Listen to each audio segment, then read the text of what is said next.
नमस्कार। आज एक नए नक्षत्र के साथ आपके सामने हाजिर हुए हैं। 19वां नक्षत्र ये नक्षत्र श्रेणी में आता है। धनु राशि में आने वाला और केतु के स्वामित्व का यह नक्षत्र मूल नक्षत्र कहलाता है। और हम सभी जानते हैं कि एक अडांत नक्षत्र या शुभ नक्षत्र की श्रेणी में इसको माना जाता है।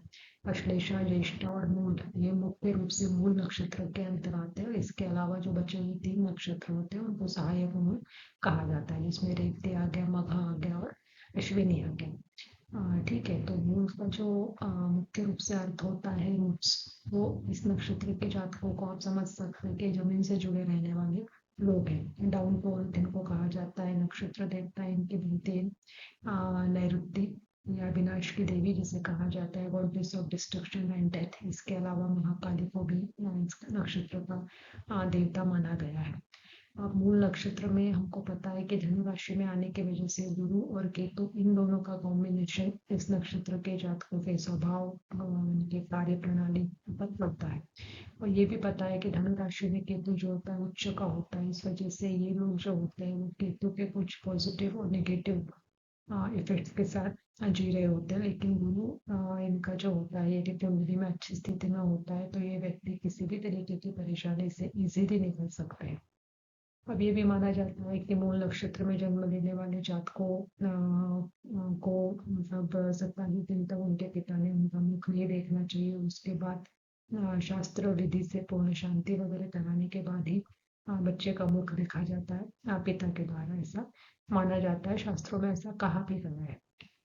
और कुछ हद तक ये सही भी है क्योंकि ये नक्षत्र गलान नक्षत्र में आता है और एक ऐसा नक्षत्र है कि इसके चारों चरण धनु राशि के अंदर ही मिलते हैं। अब जिस तरीके से सभी नक्षत्र में कुछ अच्छे और बुरे पहलू होते हैं, उसी प्रकार मूल नक्षत्र के जन्म जातकों में भी कुछ अच्छाइयाँ और कुछ बुराइयां होती हैं। आइए देखो,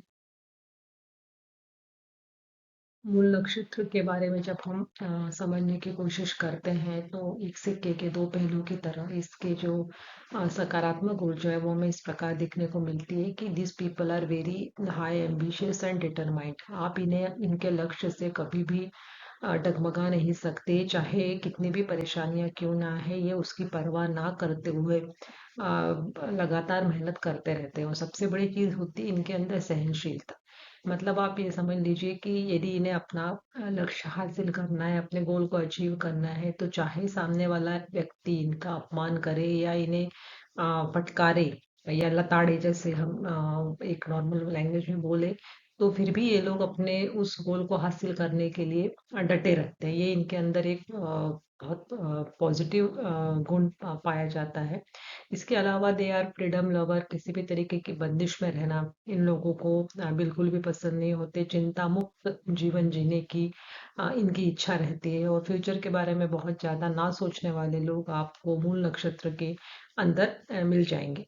दूसरी बात इनके अंदर ये होती कि जब ये अपने काम को कर रहे होते हैं, ये अपने किसी सिद्धांतों पे चल रहे हैं या जो भी इन्हें करना है उसमें ये कभी ये नहीं सोचते कि सामने वाला इनकी बारे में क्या सोच रहा होगा, इनके बारे में क्या इमेज बना रहा होगा। They don't care about that. ठीक है, तो इस तरीके की सकारात्मक ऊर्जा इन लोगों के अंदर मिलती है। उसका रीजन भी आप देख सकते हैं कि गुरु और केतु के प्रभाव में आने वाला या नक्षत्र, जहाँ केतु इस राशि में आप देख सकते हैं तो उच्च का होता है। और यदि हम धनु राशि की बात करें तो काल पुरुष की कुंडली में यह राशि भी आपको भाग्य भाव में नजर आती है। ठीक है, तो ये सब मिला के यदि आप कैलकुलेशन लगाते हैं, यदि आपने ग्रहों के बारे में अच्छे से जानकारी हासिल की होगी, नहीं तो आप प्लेलिस्ट में जाके ग्रहों के बारे में फिर से समझ सकते हैं। तो these people are spiritually inclined. ऐसे तो आप देखेंगे कि काफी मटेरियलिस्टिक लाइफ की तरफ इनका रुझान होता है, लेकिन यदि ये जो इनकी एनर्जी है या इनकी जो इच्छा है, इसको यदि ये कन्वर्ट कर पाए किस में स्पिरिचुअल एनर्जी के अंदर, तो ये लोग काफी जीवन में आध्यात्मिक उन्नति करने की इनके अंदर क्षमता होती है। इसके अलावा हम ये भी देख रहे हैं कि इनकी जो देवी है विनाश की देवी जिसे कहा गया है, तो किसी भी चीज का जो निर्माण होता है, नवसृजन होता है, वो डिस्ट्रक्शन के बाद ही होता है। ये नेचर का रूल है। तो ये लोगों के अंदर एक चीज ये होती है कि वो हमेशा कुछ ना कुछ नया कर गुजरने की क्षमता इनके अंदर होती है। पुरानी चीजों को पकड़ के बैठना या पुराने तत्वों के साथ लगे रहना, उसको एज़ इट इज़ फ़ॉलो करना, जो रहता है कि एक कन्वेंशनल अप्रोच वाली बात, वो इन लोगों के अंदर आपको देखने को नहीं मिलेगी। जड़ तक जाने की इनकी या गहराई तक जाने की, तह तक जाने की इनकी जो मनोवृत्ति होती है, उसमें जाने के बाद ही ये किसी भी तत्व को, किसी भी सिद्धांत को पूर्ण रूप से अपनाते हैं। मतलब आप इनको रूढ़िवादी नहीं है ये लोग, स्पिरिचुअली इंक्लाइंड ज़रूर है, लेकिन रूढ़िवादी या अंधविश्वास या धार्मिक परंपरा एज़ इट इज़ जैसे चल रही है उसको वैसे ही मान ले, इस तरीके का जो स्वभाव है, वो इस नक्षत्र के जातकों में आपको देखने को नहीं मिलता है। के बाद हम ये भी देख सकते हैं कि ये काफ़ी मजबूत दिल वाले लोग होते हैं, मतलब इमोशनल नहीं होते हैं, काफ़ी प्रैक्टिकल अप्रोच ही लाइफ में लेकर चलते हैं। चुनौतियों से लड़ना इन्हें पसंद है। इनफैक्ट इनको लाइफ में चैलेंजेस नहीं होंगे तो ये ज़्यादा परेशान हो जाएंगे। यदि कुछ भी प्लस माइनस हो रहा है तो भी ये इसको बड़े पॉजिटिवली लेंगे और उससे आगे निकलने के लिए हमेशा कोशिश करते रहेंगे। इनके साथ एक चीज देखने में आती है कि अपने बलबूते पर ही ये जीवन में कुछ ना कुछ हासिल करते हैं। जन्म स्थान से जनरली इन्हें दूर ही रहना पड़ता है। विदेशों में इनका, अब विदेश आप किसे कहते हैं डिपेंड करता है। सपोज आप किसी गांव में पैदा हो रहे हो और शहर में जाके आपका भाग्योदय हुआ तो वो एक तरीके से आपके लिए विदेशी हुआ। या फिर आप देश छोड़ के दूसरे देश में जाकर आप कुछ काम कर रहे हैं या वहां सेटल हो रहे हैं तो वो तो विदेश है ही। तो कुल मिला के कहने का मतलब ये है कि अपनी जन्मभूमि से दूर रहकर ही इनका भाग्योदय होता है। फैमिली से इन्हें बहुत ज्यादा सपोर्ट नहीं मिलता, लेकिन फिर भी ये अपने फैमिली के लिए काफी डेडिकेटेड पर्सन भी देखे जाते हैं।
केतु के प्रभाव में आने की वजह से इस नक्षत्र के जातों में अनसीन और अननोन चीजों को पता करने की एक गहन शोध की जो वृत्ति आप कह सकती है जन्मजात ही रहती है। और जैसा कि मैंने आपको इसका प्रतीक बताया कि रूट्स इसका प्रतीक है, तो आप इससे भी अंदाजा लगा सकते हैं कि किसी भी चीज की गहराई तक जाना, किसी भी केस की गहराई तक जाना, या आप कह लीजिए कि कोई भी बात इन्हें बताई जाए तो उसके बाल की खाल निकालने वाली जो वृत्ति है वो इन लोगों में मूलतः देखने को मिलती है। दूसरा, ये काफी कड़ी मेहनत करते हैं कि जिस तरीके से पेड़ की जड़ें जितनी गहरी होंगी, जितनी फैली होती है, उससे हमें ये अंदाज लगता है कि ये पेड़ कितना पुराना है। तो उसी तरीके की कुछ वृत्ति इनमें रहती है कि ये मेहनत करने में पीछे बिल्कुल भी नहीं हटते, लेकिन तब जब इनका उसमें कुछ अपना स्वार्थ हो तब। इसके अलावा जो वैसे मैंने बताया कि ये फ्रीडम लवर होते हैं, किसी भी तरीके का रेजिस्टेंस या बंदिश इन्हें पसंद नहीं होती। स्वतंत्र जीवन जीना, उन्मुक्त जीवन जीना इनकी इच्छा में शामिल होता है। ये जो लोग हैं केतु के प्रभाव के आने की वजह से बहुत अच्छे शोधकर्ता, अन्वेषक हो सकते हैं, इन्वेस्टिगेटर आ कर सकते हैं, सर्जन हो सकते हैं, पॉलिटिशियन हो सकते हैं, tarot card reader, occult science के लिए इनकी रुचि देख सकते हैं, जिसमें एस्ट्रोलॉजी हो गया, तंत्र मंत्र विद्या जो होती है वो भी इस नक्षत्र के जातकों यदि वो सीखना चाहते हैं या सीखते हैं तो उसमें इन्हें महारत इजीली हासिल हो सकती है। ऐसे तो मूल नक्षत्र अशुभ नक्षत्र की श्रेणी में आता है, लेकिन यदि मूल नक्षत्र के लोग कुंडलिनी जागृति कह लीजिए, या आप ऐसे मान सकते हैं कि आध्यात्मिक पथ पर उन्नति के शिखर पर पहुंचने की क्षमता इस नक्षत्र के जातकों में होती है, यदि ये है अपनी ऊर्जा का जो कि इनकी जो डिजायर्स के पीछे भागने का जो एक इनके अंदर होता है, तो वो यदि इसको कन्वर्ट कर लेते हैं तो ये काफी आगे निकल सकते हैं। और जो इनकी देवी है वो जो मिल रहे हैं, उससे जो इनको आशीर्वाद मिल रहा है वो यही है कि डिवाइन हेल्प इनको हमेशा मिलती रहती है। यदि गुरु की कंडीशन पत्रिका में अच्छी है तो नेचुरली ये काफी पॉजिटिव लाइफ के लिए अप्रोच लेकर भी आगे चल सकते हैं। कि नकारात्मक ऊर्जा को यदि हम देखते हैं तो sometimes they become very aggressive, मतलब इतने आक्रामक होते हैं कि सामने वाले को पूर्ण रूप से जड़ से नष्ट करने की वृत्ति भी इनके अंदर देखने में आती है। बनिस्पत ऐसा हो कि इनके फ्रीडम को कोई इसमें इंटरफियर करे या इन्होंने जो सोचा है उसमें कोई बीच में करता है, वो इन्हें पसंद नहीं है। दूसरा, इनके साथ ये भी देखा गया है कि ऐसे तो ये काफी लोगों के साथ कनेक्ट हो जाते हैं, फैमिली के साथ भी, फ्रेंड्स के साथ भी, उसमें इन्हें प्रॉब्लम नहीं होती। लेकिन यदि आप इनसे कोई आगे निकलता है ना, तो इन्हें जलसी की भावना भी देखने में आती है। मीन्स कॉम्पिटिटिव स्पिरिट इनके अंदर कूट कूट के भरी होती है, मतलब मन में कुछ ना कुछ खटता रहता है कि ये मैंने ये सोचा कि ये मेरा हो नहीं पाया। इस तरीके की वृत्ति भी इनके अंदर देखने में आती है और इस वजह से ये अनस्टेबल हो जाते हैं। माइंडसेट इनका अनस्टेबल हो जाता है। खुद के ऊपर फोकस रखना इन लोगों के अंदर एक क्या कहना चाहिए, बहुत निगेटिव गुण है कि दूसरों के बारे में बिल्कुल ही नहीं सोचना, किसी की परवाह ना करना जब तक कि इनका काम नहीं हो जाता है। और यही जो वृत्ति है इन्हें सेल्फिश भी बना लेती है और इस वजह से कई बार रिलेशनशिप में भी इनको बहुत ज्यादा पॉजिटिव रिजल्ट नहीं मिल पाते हैं। मूल नक्षत्र के बारे में यदि हम और कुछ समझना चाहे तो आप ये समझ सकते हैं कि ये अशुभ नक्षत्र होने की वजह से कोई भी शुभ काम इस नक्षत्र में नहीं किया जाता है। जैसे मैंने आपको पहले भी बताया कि शांति करवाना इस नक्षत्र में जन्मे जातकों के लिए आवश्यक होता है। लेकिन हाँ, यदि आप अध्यात्म से जुड़ा हुआ, इन्वेस्टिगेशन से जुड़ा हुआ कोई काम स्टार्ट करना चाहते हैं तो ये नक्षत्र जो है, यदि जिस दिन आप ये काम शुरू कर रहे हैं उस दिन यदि ये नक्षत्र है, जैसे कि मैंने पहले ही बताया कि ये पीपल किसी की केयर नहीं करते हैं तो इनको जो होता है कई बार फाइनेंशियल क्राइसिस से भी गुजरना पड़ता है। वैसे तो देखा गया है कि इनके पास पैसा भरपूर होता है और ये कमाते भी खूब है, लेकिन खर्चा भी बहुत ज्यादा करते हैं। उस वजह से इस तरीके की प्रॉब्लम इनके जीवन में आ सकती है। निश्चित तौर पे यदि व्यक्ति का मन स्थिर नहीं रहेगा, चंचल अस्थिर रहेगा, तो व्यक्ति किसी भी तरीके के निर्णय पर नहीं पहुंच सकता। इसलिए ये लोग महत्वाकांक्षी होने के बाद भी निर्णय लेने में जरा कमजोर होते हैं। इसके लिए इन्हें किसी न किसी के सपोर्ट की जरूरत होती है या चार लोगों से पूछ कर ये डिसीजन लेने के लिए आगे बढ़ते हैं।